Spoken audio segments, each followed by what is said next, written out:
Obrigada, Vera. Pois é, mesmo com a apresentação desse voto em separado ontem, a gente viu aí a entrevista do presidente Rodrigo Maia falando ainda numa tentativa de mudança para incluir os estados e municípios. Ainda é um momento de negociação. Tanto é que não tem ainda a reunião marcada da comissão especial para hoje, não tem um horário definido ainda. O que tem uma reunião do presidente da comissão especial, o deputado Marcelo Ramos, com representantes dos partidos, uma reunião fechada, então, às 11 horas da manhã está chamada essa reunião, para tentar acertar os últimos detalhes e marcar, então, essa próxima sessão de votação. A gente viu aí que existe essa dúvida sobre estados e municípios, ainda tem uma grande insatisfação de parte da bancada do PSL sobre a questão dos policiais, das forças de segurança, ainda tem detalhes para serem acertados aí antes dessa proposta ser colocada em votação. É sobre isso que a gente conversa agora com os deputados. Quem está aqui comigo hoje é o deputado Felipe Barros, que é do PSL, é vice-líder do partido do Paraná, e também o deputado Carlos Veras, que é do PT de Pernambuco. Deputado, vou começar com a pergunta complicada. Como é que está a bancada do PSL, a bancada do partido do presidente, aí rachada em relação a essa questão da previdência dos policiais? Bom dia, Carol. Bom dia, Veras, aos amigos da TV Câmara. A bancada do PSL, a maior bancada da Câmara, é uma bancada composta por inúmeras pessoas de diferentes segmentos. Dentro desses segmentos, a bancada dos militares é muito forte, muito atuante dentro do nosso partido. No começo do ano, o PSL fechou questão em relação à proposta original do governo. Nós somos o primeiro partido a fechar questão, até porque somos o partido do presidente da República. No decorrer desse tempo, a ala militar do nosso partido, meus colegas de partido, demonstraram determinada insatisfação em relação a algumas regras que estavam sendo postas pela proposta original do governo.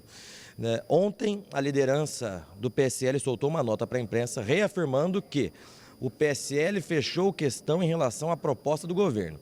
Individualmente, se cada parlamentar quiser apresentar os seus destaques, não há problema algum, mas o partido, o PSL, fechou questão e não apresentaremos destaque algum.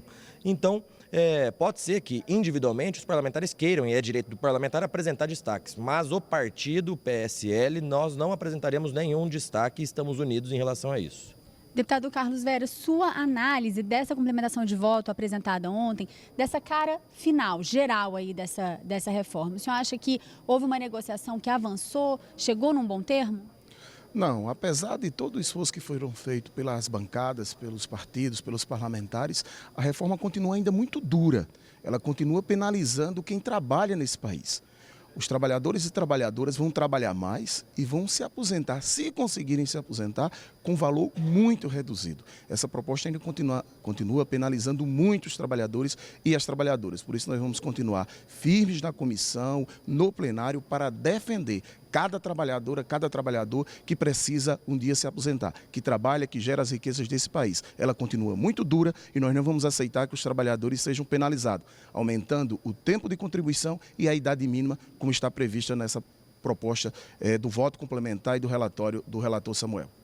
Nesse relatório apresentado ontem, a expectativa é de um impacto em 10 anos de 931 bilhões de reais. É o que o país precisa, deputado?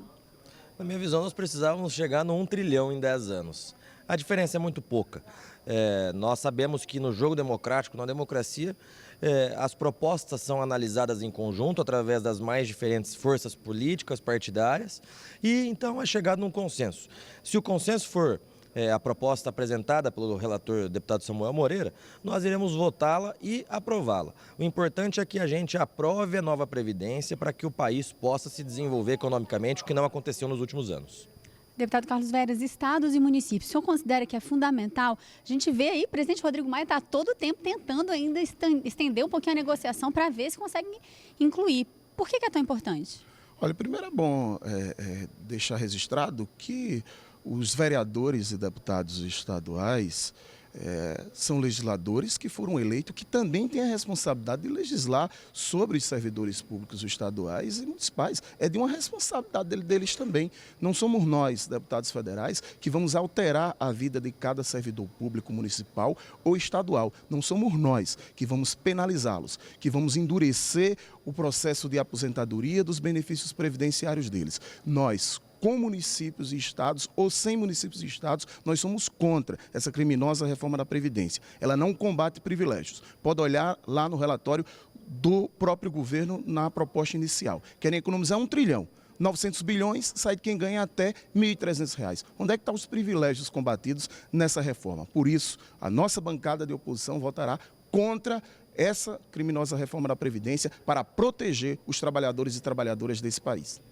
Deputado, com toda essa oposição que a gente vê, né, os partidos de oposição sempre se manifestando dessa maneira, qual que é a sua expectativa de calendário a partir dessa reunião que está marcada para as 11 horas da manhã? O senhor acha que ainda existe alguma possibilidade de continuar a discussão na comissão especial hoje ainda?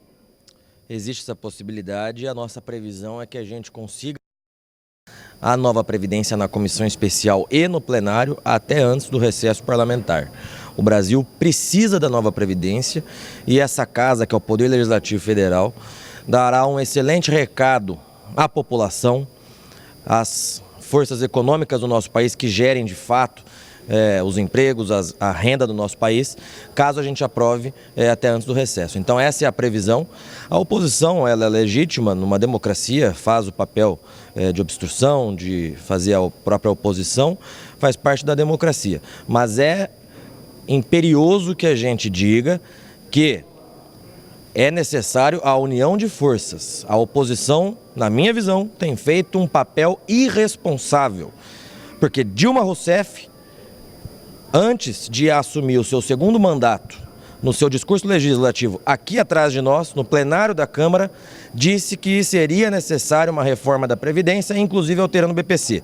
Ou seja, há um consenso sobre a necessidade da reforma. E é isso que nós estamos discutindo aqui. Apesar da fala do deputado Felipe, o senhor acha que a oposição mantém essa postura aí de oposição mesmo, de obstrução? Qual que é a sua aposta sobre calendário? Continua hoje, essa semana? O que o senhor acha? É preciso primeiro deixar registrado que tanto o governo Fernando Henrique, o governo Lula, a presidenta Dilma, fez reformas na Previdência, mas não para tirar da Constituição Federal, não para colocar no bolso dos banqueiros, não para dificultar o acesso aos benefícios da Previdência dos trabalhadores e das trabalhadoras. O regime geral não tem privilégios. O calendário, nós vamos trabalhar na possibilidade que dê tempo suficiente para que cada trabalhadora, cada trabalhador possa conversar com cada parlamentar, com cada partido. Porque se essa reforma fosse boa, não precisava o governo negociar emendas extras com parlamentares para poder aprovar. Essa proposta não serve para o Brasil, não serve para a classe trabalhadora. Por isso que a oposição vai continuar firme nesse processo para derrotar essa proposta de reforma da Previdência que exclui os trabalhadores. Porque reforma boa é aquela que inclui pessoas, que inclui direitos, não que retira direitos. Queria falar sobre a sessão do Congresso de hoje, mas antes a gente precisa lembrar de uma reunião importante que aconteceu ontem, que se estendeu até tarde da noite de ontem, na Comissão de Constituição e Justiça, que recebeu o ministro da Justiça, Sérgio Moro, veio falar sobre matérias que foram publicadas recentemente na imprensa, sobre a Operação Lava Jato, sobre a relação dele com os procuradores da Operação Lava Jato. Vamos dar uma olhadinha na matéria de ontem. Os deputados fizeram fila 2 vezes para se inscrever. Ao final, foram 65 oradores inscritos para ouvir o ministro da Justiça e da Segurança Pública, Sérgio Moro. Ele veio falar a 3 comissões da Câmara sobre mensagens que teria enviado por meio do aplicativo de mensagens Telegram e vazadas pelo site da Intercept. A audiência foi marcada pela divergência entre os deputados sobre essas mensagens, que seriam da época em que Moro ainda era o juiz responsável pelo julgamento da Operação Lava Jato em Curitiba. Segundo a oposição, as mensagens mostram que Moro agiu como parte da acusação, com o objetivo de condenar à prisão o ex-presidente Lula, sem respeitar a isenção exigida pela função de juiz. O senhor já aparecia ao lado de procuradores da República responsáveis pela acusação na Lava Jato, demonstrando uma postura de que todos juntos defendiam a mesma causa, sem a separação necessária do acusador e do julgador. As matérias recentes divulgadas pelo jornal The Intercept Brasil, cujo conteúdo não preciso aqui repetir, confirmam este modus operandi de atuação engajada de Vossa Excelência como magistrado. Uma postura, repito, que confunde a acusação com aquele que julga. O ministro Sérgio Moro disse que as mensagens foram obtidas ilegalmente e que a publicação delas é uma manobra para anular condenações da Operação Lava Jato. A meu ver, aqui o que existe é uma tentativa criminosa, não é? De invalidar condenações, e o que é pior, eu acho que a minha principal suspeita é que o objetivo aqui principal seja evitar o prosseguimento das investigações. Esses elementos probatórios que foram colhidos nem podem ser chamados como provas, porque eles são ilícitos. Por outro lado, não está demonstrada a autenticidade dessas mensagens, porque também o site se recusou a apresentar essas informações a uma autoridade independente. O líder do PSL cobrou do presidente da Comissão de Constituição e Justiça que impedisse os deputados da oposição de fazer perguntas que não estivessem dentro dos objetivos do convite para que o ministro viesse à Câmara. Senhor presidente, eu peço a sua interferência para que assuntos que não sejam desse bojo aqui, aprovado pelas 3 comissões, não sejam tratados aqui. O parlamentar que usar da palavra para falar de assunto que não seja referente a esse assunto aqui, seja cortado a palavra dele. Não obstante o deputado possa falar, utilizar a tribuna para falar o que bem entender, desde que respeite e utilize um linguajar adequado, o ministro, por sua vez, não fica obrigado a responder de qualquer maneira uma questão que não esteja adstrita ao requerimento aprovado, que é a questão apenas